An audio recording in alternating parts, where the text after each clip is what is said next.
Hello, today you will hear a story about a man's revenge. Mary and I have been married for over 16 years. Our life has had ups and downs. I remember very well the day I first saw Mary. I worked as a carpenter. That day I was working on wooden poles. With a special tool I smoothed the supports, removing all the bumps. But suddenly, the tool crashed hard into the knot. I applied a little more force, and my hand came off, with a large piece of wood stuck in my palm. At first, I didn't even understand what had happened. I just saw the blood running down my arm. In a panic, I quickly wrapped my hand with the first rag I could find. I couldn't remove the piece of wood. It was too painful. Quickly went to the hospital, and then to the office where Mary worked. She was a strict girl with black hair and green eyes, dressed in a white coat. "Show me what you have," she asked seriously. "It's an industrial injury, right?" she added, looking at my hand. "My God, how did this happen? Did a tree fall on you?" she asked anxiously. "No, the hand slipped off the wood, and this is the result." "I'm just a carpenter," I explained. "It seems that the tendons and veins are intact. I'm appointing you for an operation to remove the piece of wood, but don't worry, it will be fast.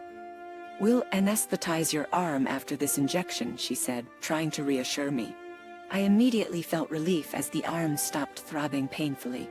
The piece of wood was successfully removed from my hand, and then I started going to Mary for dressings. "So Jonathan, show me your hand," she said. "Yes, Mary, look here. It almost doesn't hurt anymore." "Tell me, when can I start working again?" I asked eagerly. "Don't rush things. I see that everything is healing quickly." "Do your fingers bend normally?" she asked. "It's a little hard to move them," I admitted. "That's normal and will pass soon. Just do the exercises I told you and you'll be able to work again soon," she reassured me. "Thank you very much, Mary. I have one request for you," I said, feeling embarrassed. "Yes, Jonathan, what is it?" she asked, looking at the medical journal without looking up. "Today is the last day of dressings and I won't need to come to you anymore. But now I would like to invite you for a cup of coffee, only if you don't mind," I asked nervously. Mary suddenly raised her beautiful large eyes and looked at me. I froze in awkward anticipation. "That's an interesting offer." "Perhaps I agree," she replied with a smile. "Very well, then tonight at your convenience?" I asked, feeling happy and relieved. "Let's meet at 8:30 in the evening in the park, near the first monument, and then we'll decide where we'll go." "Agreed? Yes, of course. I'll be there waiting for you," I answered, feeling confused. I don't know what came over me. I liked Mary right away, but it took me some time to gather the courage to invite her on a date. I was prepared for her to reject me or gently hint at it, so her positive response caught me off guard. I must have looked like an idiot, unable to find the right words. But I was overjoyed that she agreed. In the evening, we met with Mary. She was dressed in a beautiful light dress with blue flowers, looking incredibly impressive. I still couldn't believe that she agreed to go on a date with me. "Mary, you look great," I said with admiration. "Jonathan, I'm flattered that you like it." "You look very good too," Mary replied with a smile. "Well then, I propose we grab coffee at Jackson's coffee shop. They have a delicious cappuccino, if you like that kind of drink. Then we can take a walk to the embankment. There's a great spot there. What do you think, Jonathan?" "This is my favorite drink, so I agree." "Great, then let's go," I said, raising my bent arm. Mary took my hand and we had a delightful evening. I managed to overcome my shyness and insecurity, and we talked and laughed a lot. We continued dating and eventually got married. Mary also worked at the hospital while I did private commissions. I took my work very seriously and enjoyed working with wood. I loved going into my workshop early in the morning with a cup of coffee, inhaling the aroma of coffee mixed with the smell of wood. I made a variety of things from wood, including furniture and other designs. This job was a good source of income for me, and every year my services became more and more in demand. I expanded my workshop, which gradually turned into a small production with more equipment and assistants. My business was thriving. It seemed like everything was perfect and nothing could interfere with our happiness with Mary.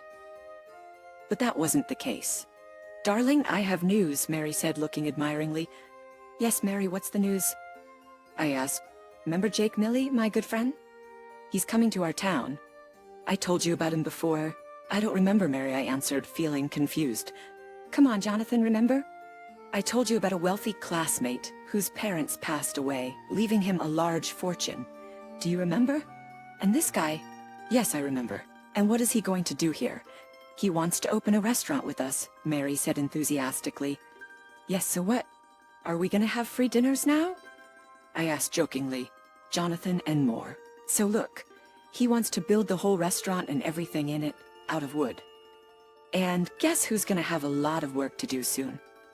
With big eyes and her hands resting on her chin, Mary asked enthusiastically, Come on, does he seriously want to hire me? It's just gorgeous, but if you didn't mention that he is fabulously rich, then it would be difficult for me to believe in such a project. After all, it will be insanely expensive in our time.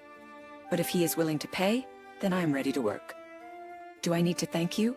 With a sly smile, I leaned in for a kiss, but Mary abruptly stopped me.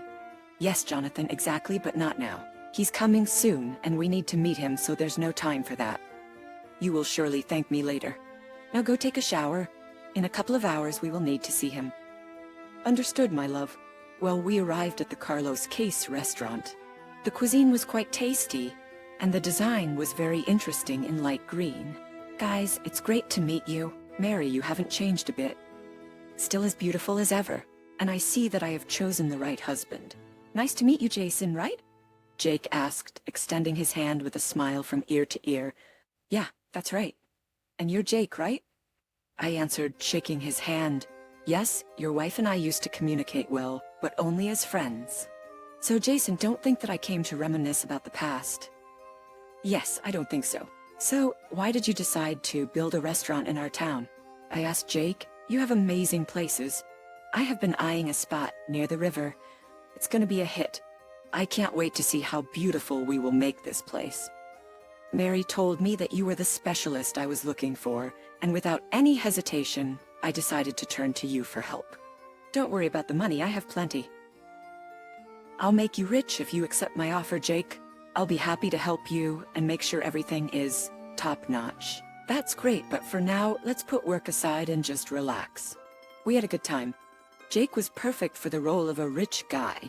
He was wearing a stylish, expensive, milk-colored shirt, excellent trousers, and expensive leather shoes, which looked brand new. But most of all, his impeccable smile caught my eye. This guy didn't stop for a minute. But I did not notice anything strange in his behavior. We had a wonderful dinner of delicious pasta with an amazing salad and drank some red wine. After this meeting, I began to communicate closely with Jake, discussing the future project. Work began little by little and I worked hard, but Jake was in no hurry to pay for my work. Honey, I'm a little concerned about working with Jake. I said to Mary, darling, what happened? Mary asked, it's been several months and Jake is not in a hurry to pay, giving only small advances. In normal situations, I would have already stopped working with such a person. Jonathan, don't worry. I know Jake very well. He is a man of his word, just a lot of money spent on the material. Be patient a little, and believe me, she will pay you back in full. I'm sure. Well, since you're defending him like that, I'll take your word for it. I just don't want to be fooled. Darling, don't worry. On this project, you will earn a huge amount of money. Very soon, we will think about where to spend this money. Self-confidently expressed Mary. I agreed with Mary's words, but still I was alarmed by the thought that something was wrong here. Time passed and the project was almost ready. It was a magnificent two-story building with huge windows.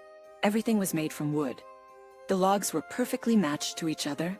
All woody beauty was displayed here. On the second floor, there was an open terrace with a gorgeous view of the river. There was also a terrace on the ground floor, which was even bigger, and all this was also made of wood. Half of the restaurant was above water. There was a slight current in the river, but it was necessary to work hard to securely install the input supports. Now guests can safely enjoy the beautiful local nature. One day, Jake came up to me. Listen, Jonathan, I just love your work. I knowingly chose you.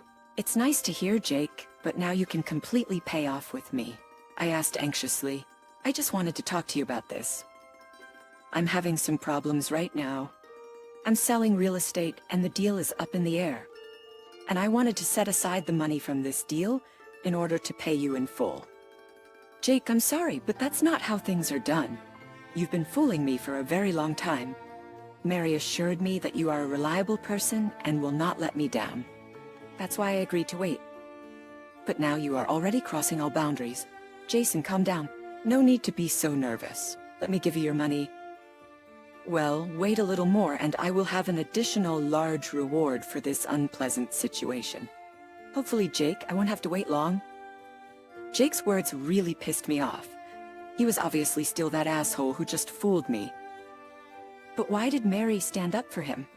I no longer trusted Jake, despite Mary's constant attempts to convince me otherwise. I decided to gather some information about Jake. I told Mary that I needed to leave town for a couple of days to discuss a new project, and I secretly planned to find out more about Jake. At Jack's request, I finished one room for Jake to live in for a while at the restaurant. He really enjoyed the local nature and wanted to spend some time surrounded by its beauty. Jake had already moved his belongings there, so I waited for a moment when he wouldn't be there to search through his things. I was determined to find something incriminating. As the day came to an end, I watched the nearby restaurant. No one was there anymore, and Jake had left about an hour ago. I had no trouble getting in. Although the door to Jake's room was locked, I managed to open the window from the outside and enter the room. I noticed a briefcase hidden under the bed and used my flashlight to look through the documents. I found a stack of papers about frozen assets and seized property, as well as alerts from banks about large debts. It was clear that Jake was heavily in debt and bankrupt. He had squandered his property and accumulated loans. What a scumbag. How did he plan to pay me? I was in shock. Suddenly, I heard someone enter the building. I quickly climbed back out the window, but not before turning on the video recording on my phone and sticking it out a little over the windowsill to capture what was happening.